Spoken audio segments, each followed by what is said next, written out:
Well, lesson 2, persecution's inevitable. 2 Timothy 3:12 says this, all who live godly in Christ Jesus shall suffer persecution. The slide you see there is the height of this empire-wide persecution.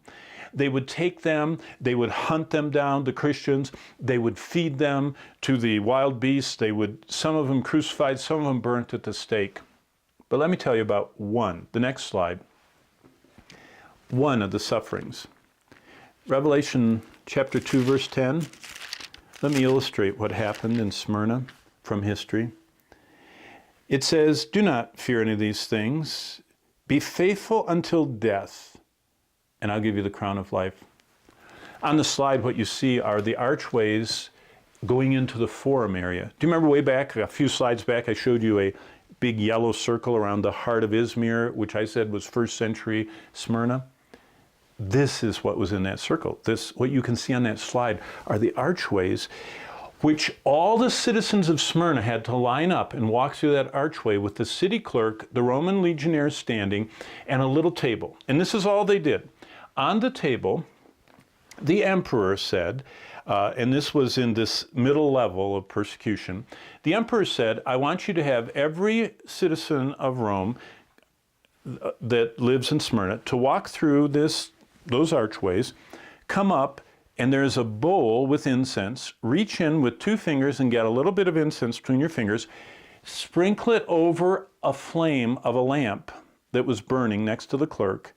And if they would say, Caesar is Lord, actually 2 words in Latin, Kairos Deus, that Kairos Caesar is God.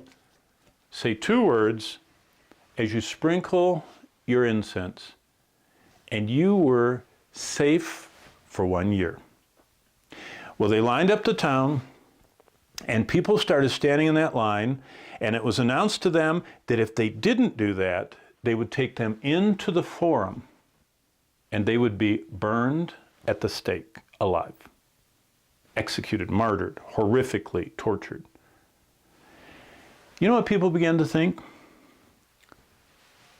Line's about a mile long.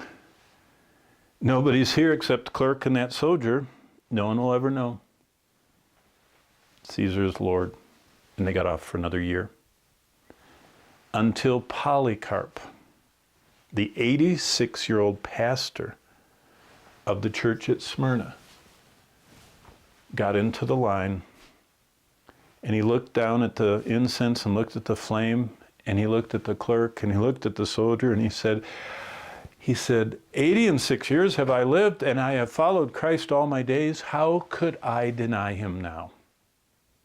And they marched him into the forum, and that day burned him alive. You see, Jesus wasn't joking when he said, you're going to face death. They did. Remember, those who suffer persecution are the ones that are godly in Christ Jesus. That was the earliest controversy in the church. What you do with the lapsers, they called them, the people that did the incense because they didn't want to die. And the church had a great controversy over whether they should let them stay in the church because they weren't faithful. But here's the lesson. In Jesus' letter to Smyrna, he doesn't promise they'll escape. See, people think, wow, the rapture, I'm not going to go through all this. I'm going to be in heaven. Yeah, but remember the birth pangs I told you about here? It's going to get bad before the Lord takes us out. The Lord never promised we'll escape. He doesn't promise to blind the eyes of those hunting them. He doesn't promise their careers will be safe, their homes will be safe. He never says their friends and family will be safe. He says, be faithful until death. When we serve for each summer, smuggling Bibles into the former Soviet Union, Soviet bloc, communist countries in Eastern Europe, I learned something. If you're a Christian and love the Lord and follow the Lord, the government would not allow your children to go to college. Did you know that? Under communism, Christians' children could not go to college. They were to be day laborers, ditch diggers, whatever, but they could not get educated. In other words, if you became a Christian, it didn't just harm you, your family would suffer.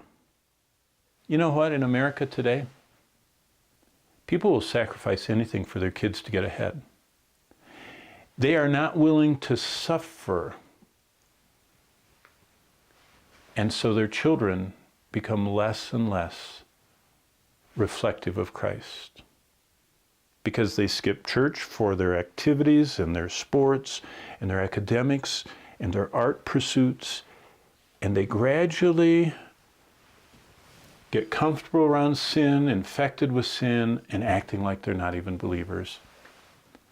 But throughout history, God has used persecution to advance the gospel